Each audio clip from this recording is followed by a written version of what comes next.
Patil sir, आपण सगळ्या पानिपत 1:30 वाजल्यानंतर पानिपतमध्ये मराठ्यांची सगळी स्थिती होती ती पूर्ण बदलली. विजयश्री एकीकडे माळ घालत होती, मात्र आपली मान आपण त्याच्यामध्ये देऊ शकलो नाही आणि सगळं पारडं झोकत गेलं अब्दालीच्या बाजूनं. आणि त्याच्यानंतर एक एक आपला मोहरा गळत गेला, एक एक माणकं आपण गमावत चाललो. साधारणतः 3:30-4:30च्या दरम्यान आपले सगळे जे जुने जाणते सरदार होते, विठ्ठल शिवदेव विंचुरकर, मल्हारराव होळकर, यापैकी बरेच जण 4-4:45 वाजता निघून गेले आणि एकटे भाऊ तिथं राहिले. भाऊंच्या बरोबर निशाणाचा हत्ती, अंबारीवर विश्वासरावांचा मृतदेह, आणि भाऊ लढत होते. त्या 3-4 स्वाराने त्यांनी गारद केलं आणि त्या ठिकाणी भाऊ नाहीसे झालेले आहेत. 4 अफगाणांना गारद केलं आणि भाऊसाहेब मृत्यू पावले. त्यानंतर पानिपतामध्ये भन्नाट असा सन्नाटा पसरलेला होता. रण जणू काही धापा टाकत होतं. अब्दालीला क्षणभर कळत नव्हतं की खरोखरच आपल्याला विजय मिळाले का. आणि दुसऱ्या दिवशी मग सकाळी जाऊन त्या प्रसिद्ध दर्ग्याच्या तो पाया पडला. दुसऱ्या दिवशी अब्दालीनं हुकूम सोडला की भिस्ती म्हणजे पाणी वाहणारे लोक, त्या पाणी वाहणाऱ्या लोकांनी रणमैदानामध्ये जायचं आणि मेल्या मुडद्यांचे ढीग मोजायचे. असे जवळजवळ 64 ते 70 ढीग होते आणि प्रत्येक स्वाराचं मुख असं पाण्यानं धुवून शोधलं जात होतं. आणि त्या ठिकाणी एके ठिकाणी भाऊसाहेबाचं एका अफगाणाकडं मुंडकं मिळालं. ते मुंडकं, सुदैवानं आमची परिस्थिती एक चांगली अशी झाली की तिथे सुजाचा काशीराज पंडित नावाचा दक्षिणेतून आलेला ब्राह्मण हा अयोध्येच्या नवाबाकडे पंडित होता आणि तो सुजा बरोबर होता. त्यांनी विश्वासरावांचा देह पाहिला. विश्वासराव दिसायला एवढा देखणा होता की त्यावेळेला म्हटलं जायचं की स्त्रियामध्ये मस्तानी आणि पुरुषामध्ये विश्वासराव. आणि विश्वासरावचा एवढा सुंदर देह बघून अफगाणाने असा गिल्ला केला अहमद शाह अब्दालीकडं की याला आपण नेऊया आपल्या अफगाणिस्तानामध्ये. आणि जसं वाघ मेल्यावर वाघामध्ये पेंडा भरला जातो तसा या सुंदर पुरुषाच्या अंगामध्ये पेंडा भरूया आणि आपण तिथे आपल्या वस्तू संग्रहालयामध्ये अफगाणिस्तानामध्ये ठेवूया. त्यावेळेला या सुजानं, या दाक्षिणात्य ब्राह्मणानं अशी आपली वकिली केली की राजा, तू राजा आहेस आणि राजाप्रमाणे वाघ. या हिंदुस्थानच्या भूमीचा वसूल असा आहे की आमचं वैर हे मरणाबरोबर संपतं. त्यामुळे मृत्यूनंतर कुणाच्या शरीराची आणि भावनांशी तुम्ही खेळू नका. मग त्यांनी भाऊसाहेबांचं प्रेत स्वतःच्या ताब्यात घेतलं. त्यासाठी 2-2.5 लाख रुपये भरले. विश्वासरावांचं प्रेत हाती घेतलं आणि त्या दोघांनाही पानिपतावर केवळ सुजा उद्दौलाचा हा जो काशीराज पंडित होता, या काशीराज पंडिताच्या कृपेनं यांचे अंत्यसंस्कार योग्य त्या धार्मिक पद्धतीनं पार पाडले गेले. त्यावेळेला जनकोजी शिंदे मात्र जिवंत सापडलेला होता आणि जनकोजीला असा चोरून ठेवलेला आहे काही रोहिल्यांनी, काही अफगाणांनी. हे जेव्हा लक्षात आलं नजीबाच्या, त्यावेळेला नजीब जनकोजीला मारायला आला आणि नजीबा पुढं आणि अब्दाली पुढं आपली चोरी उघडकीस येईल हे कळल्यावर अफगाणांनी इशारे दिले आणि त्या इशाऱ्यानुसार जिवंत असलेल्या जखमी जनकोजीला ठार मारण्यात आलं आणि बाजूला तिथं जमिनीमध्ये पुरण्यात आलं.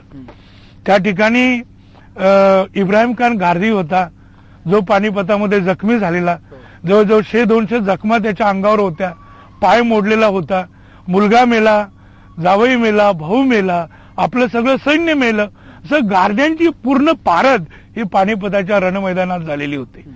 आणि मग याच्या आधी सुद्धा अहमद शाह अब्दालीनं गारद्याला अनेकदा सांगितलेलं होतं की तू आमच्या धर्माचा आहेस, तू जर आमच्याबरोबर अफगाणिस्तानला येशील तर तुला आम्ही अफगाणिस्तानचा सेनापती बनवू.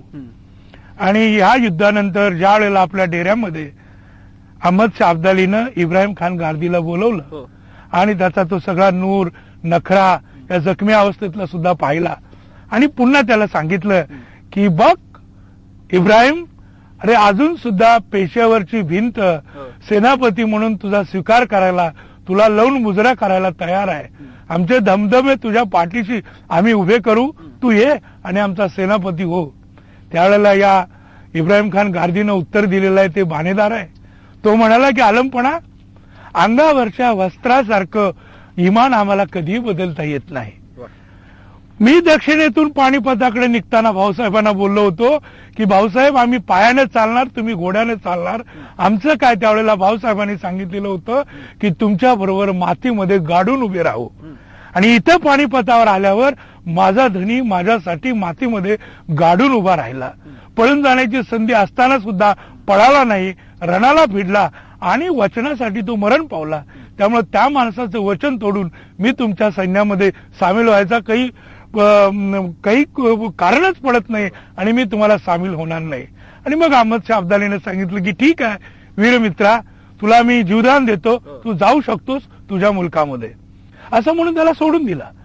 तो इब्राहिम खान चालत चालत असा डेऱ्याच्या दाराजवळ पोहोचला आणि बादशाला शंका आली. त्याने मग विचारलं, इब्राहिम जरा वापिस आहो. इब्राहिम परत फिरला. परत अलमपणाने विचारलं बादशाने की आता आम्ही तुला मुक्त सोडतोय, यानंतर तू काय करशील? त्यावेळेला या इब्राहिम खान गार्दीनं किंचित हसून उत्तर दिलं, अलमपणा आता तरी काय करणार, तुम्ही सोडलं या ठिकाणून जाणार, पुन्हा फौज बांधणार आणि अल्लाह तालानं जर संधी दिली तर अफगाणिस्तानवर येऊन हमला करणार, पण माझ्या धन्यासाठी तुमच्या रक्ताचा सूड घेतल्याशिवाय मी राहणार नाही. आणि हे उत्तर दिल्याबरोबर मात्र याला आता खतम करा, याच्या खांडोळ्या करा असा हुकूम झाला.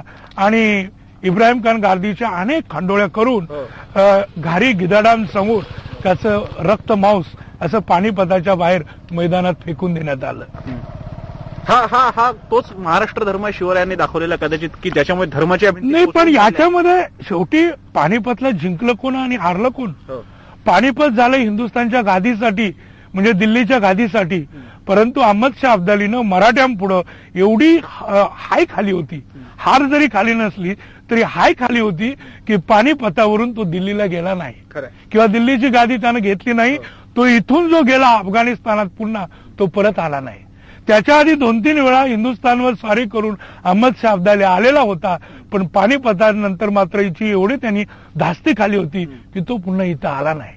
म्हणजे मराठे हे पराभूत ठरून सुद्धा विजयी ठरले आणि अफगाणी सैनिक किंवा अहमद शाह अब्दाली विजयी ठरून सुद्धा एक प्रकारे पराभूत ठरलेला आहे. आणि नंतर पुढे दिल्लीला 10 वर्ष नजीब खान डिक्टेटर होता, हुकुमशाह होता.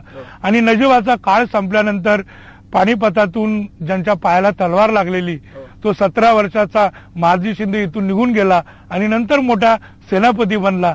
आणि हिंदुस्थानचा मेकर म्हणजे इथल्या गादीचा मेकर, इथले राजे हिंदुस्थानच्या बादशाह कोण असावा हे 20-25 वर्ष महादजी शिंदे ठरवायचे आणि त्यांच्या पसंतीनुसार इथला बादशाह बसवला जायचा. म्हणजे पुढच्या काळात सुद्धा मराठी झेंडा, मराठी निशाण, मराठी इमान एक प्रकारे हिंदुस्थानच्या या मोठ्या महादरवाजामध्ये फडकत राहिलं.